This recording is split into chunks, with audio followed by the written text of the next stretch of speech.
Hello, this is just a brief basic Excel tutorial on copy and paste. So just to show you this spreadsheet, if you'd like to copy and paste a name or a cell, just right click, copy,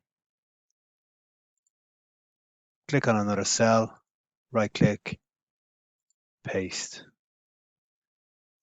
Okay, that's just one cell. If you'd like to copy and paste an area, click on the outside of the area, drag to the perimeter, copy, and right click, paste.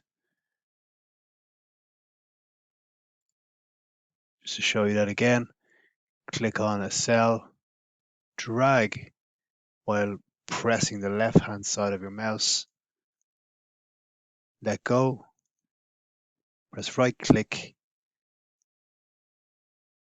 copy, click on another cell, right click, paste. Hopefully you find that beneficial. Um, Follow this YouTube channel, and I will post up some real basic Excel tutorials to follow. Okay, thank you.